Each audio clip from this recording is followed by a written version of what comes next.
when you go into an interview, you should redesign the thing that you are looking to work on, or the website, or whatever it is, the organization that you're dealing with, to show what you're capable of. And that's how you separate yourself from the pack. You have to overwork. This little girl right here is working 50 to 70, 75 hours a week. And I know that that's true because I got friends that work at PwC, and she probably get into the bag. Anything with senior in her name, she probably get into the bag. All right. But then she's separated it and she continues to thrive outside of it because her work ethic is insane, which means that she chooses not to run in the Victim Olympics. She's not saying I'm a woman or anything like that. She's saying that, listen, this is what I wanted to do. So I do it on the side in my additional time. Instead of going out and partying, I'm separating myself and I'm taking care of business on the weekends, because if it really means that much to you, then you'll get done what it is that you feel is important. Okay. I found another article that I thought was pretty interesting, and I'm going to give my own spin on it. I actually have not read this. I did a quick scan over, but I haven't read it. But I thought that it would be an interesting article because a lot of people are having difficulty separating, balancing, and managing the idea behind having a business, which is really for most of y'all a side hustle, and your full-time job. Some people are even saying that, Anton, I hate it when you say don't quit your job to follow your dreams and be a broke 50-year-old rapper. Listen, if you want to rap, then rap on the side, but absolutely get to the bag first. I advocate for you to be logical, but you can be more than one thing. You can do more than one thing. You can be successful at multiple things, okay? But this was an interesting article from Business Insider documenting this woman's life, and it's saying how to balance a full-time job and side hustle business. If you are not a part of the Patreon, link is in the description as well as pinned to the top of the chat, and you have not looked at the video where I emphasize the importance of documenting and managing your budget from a percentage perspective, as well as your calendar being your Bible. If you are any sort of business purpose, listen, the beauty in these Google calendars and Apple calendars and all of this stuff, and yes, you do need to sync your work calendar with your regular personal calendar because you are one person and you operate on a time schedule that does not separate, right? You have to do things regardless of whether or not you're at work, okay? The beautiful thing about having a calendar, ladies and gentlemen, is it is a luxury that technology has afforded us that was at one time previously, and even today, a negotiated perk amongst executives as far as continuing to have an executive secretary, having an assistant. They used to negotiate that into their package. You have that in this thing right here. The ability to have an executive assistant and secretary right here. And we do not utilize these things except for to be on social media. Okay. But I know y'all not all living in the hood. That don't mean that a lot of these people ain't hood boogers. You can take them out the hood, but the hood is still in them. All right. But how to balance a full-time job and side hustle. All right. How to balance a full-time job and side hustle. Let's get into the article. First and foremost, let me go back to these super chats. Oh, no. Okay. I'll get back to those later. Time management, absolutely. Look, you know she in her bag when she doing that pose where the women are always standing on their tippy toe. They doing the one thing and they do the tippy toe to where they booty look a little bit more arched. She feeling herself. She said we win in that life. All right. Ali is used to balancing multiple roles. In college, she studied economics while playing Division I lacrosse at the University of Detroit Mercy. Shout out to Ali. Y'all would not know this, but Anton actually did a semester at University of Detroit Mercy. It's a private college. It's in Detroit. It's absolutely dope. Today, she's a transfer pricing senior associate. I have no idea what it is, but it sounds really important and pays a lot of money. Leading pricing projects for Fortune 25 companies at the professional services firm PwC. All right. Anybody know what PwC is? PwC is one of the biggest firms that there is. Okay.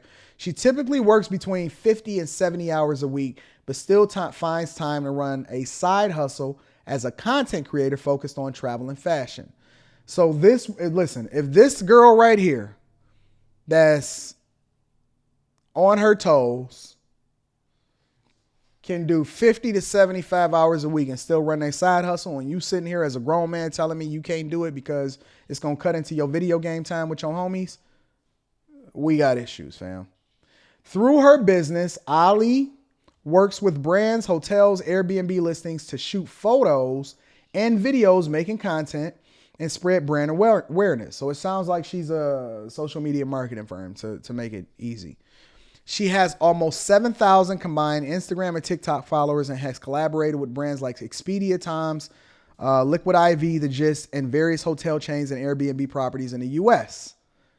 Today, she is among the more than 34% of Americans who reported having a side job earlier this year.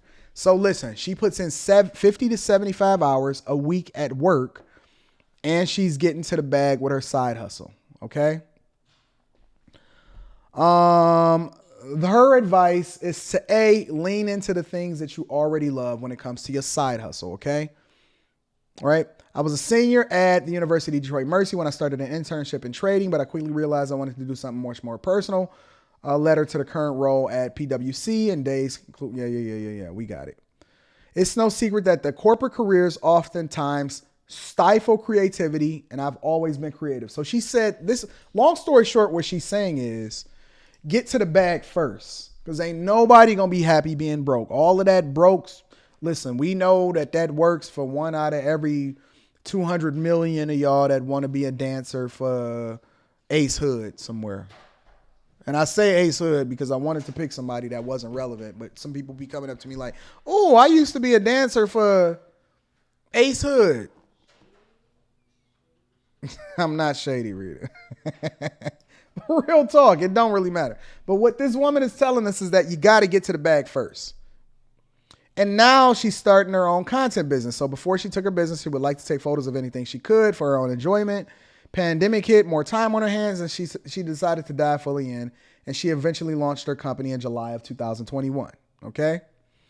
Keep your outreach personal but professional. She advised aspiring creators to start a website with their own email account, and that's where brands will know that you're professional. So she's saying that keep everything above board. Just because you are a small content creator or you are a one-person firm does not mean that your presentation online should not represent or compete with the larger brands. We are all equal in the eyes of the internet when we present ourselves professionally, is what she's saying, okay? You'd be shocked at how many emails brands get each day. It's important to make your outreach to brands personal and high quality as possible. I don't be throwing shots. I be chilling. I'm slow motion. Differentiate herself by showcasing her best work. A lot of people. Well, let's just get into what she's saying, and I'm gonna break it down for y'all. Most important part of the outreach is sending a really good media kit. You can Google media kit template, customize it, tell potential clients, these are my skills. This is what I bring to the table. Y'all know how y'all do. Listen, y'all think that only bringing y'all what you can bring to the table is referencing relationships. Hey, girl, what you bring to the table? And then this is what the girl always say. This is what the girls say. What? I am the table. Start snatching dreams. What? I am the table. You know I'm the table. I'm the table. I cook, I clean, I can do my thing. They got that Christmas tree looking spiffy over there. But no, she says that she tells companies what she can bring to the table. Let's work together. Another really good resource for navigating content creator industry is a podcast called Full-Time. We don't do combining. All right. This is another important part that she emphasizing. Keep your full-time job and your side hustle separate. Your full-time job and your side hustle separate. Meaning that whatever it is that you're doing in your real life, on your side hustle and what it is, you cook, you can clean, you can do your thing. That should not affect what it is that you're doing on your regular job. Okay? Once you decide to take on a side hustle, it's really important to keep it separate. When she working at her full-time job, she have to be honed in at all times so she can save her content creation for evenings and weekends and don't let the two blend in at all. I did shoot that shot from half court.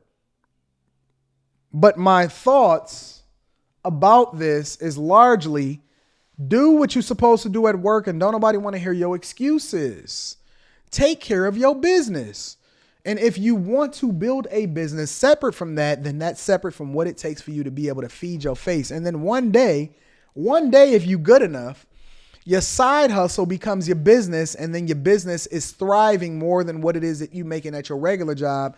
And you're being so successful that you no longer have the capacity to do what you do on your regular job. But that is to be scaled out, not fully jumped into, for people that are looking to successfully thrive and then not run in the victim Olympics saying that society should support your business instead of it being the other way around. You support society. You're supposed to be an asset, not a cancer. Throughout her life, she's constantly struggling with needing to take better care of herself. This is something that I also myself run into. I spend more time taking care of the business and pouring into other people than I do taking care of myself a lot of times. So that is balance that I have to have. But I think that all entrepreneurs and anybody that have an insane work ethic struggles with. Whether that's getting more sleep or saying no to tasks she can't handle. So she started implementing a trick that she saw on social media where every Friday is a reset day. She get off work, grab a nice meal, take a long shower, and get ready for the weekend. But you see what is pleasure for some of us? Look, think about this. This is her day, her great day. She get off work, grab a nice meal, take a long shower, and get ready for the weekend. Lastly, she says having a purposeful break has helped her mental health and organization exponentially. It ensures that she's set up for success at work with creative content, and then she designates a few hours each weekend to cranking out everything. She shoot, edit photos, prepare social media posts, send out all emails, and along the way, she's made sure that she surrounded herself with supportive people. She surrounded myself with where supportive, what? Along the way, I've made sure the people I surrounded myself with, she made sure the people that she was surrounded herself with. So that means that she found her tribe.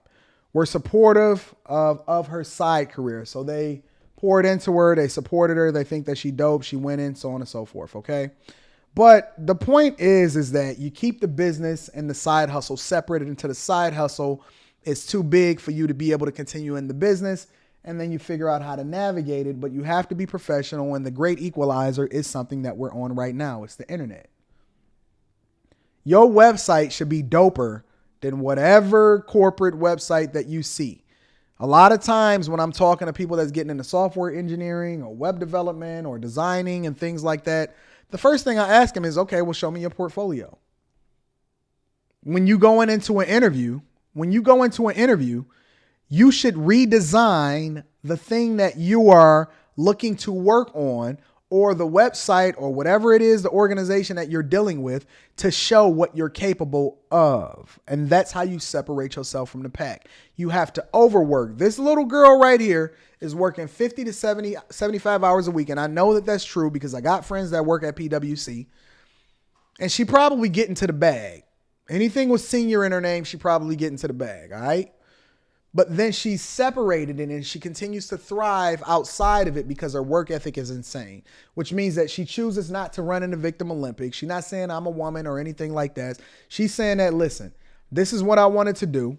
So I do it on the side in my additional time. Instead of going out and partying, I'm separating myself and I'm taking care of business on the weekends. Because if it really means that much to you, then you'll get done what it is that you feel is important. Okay.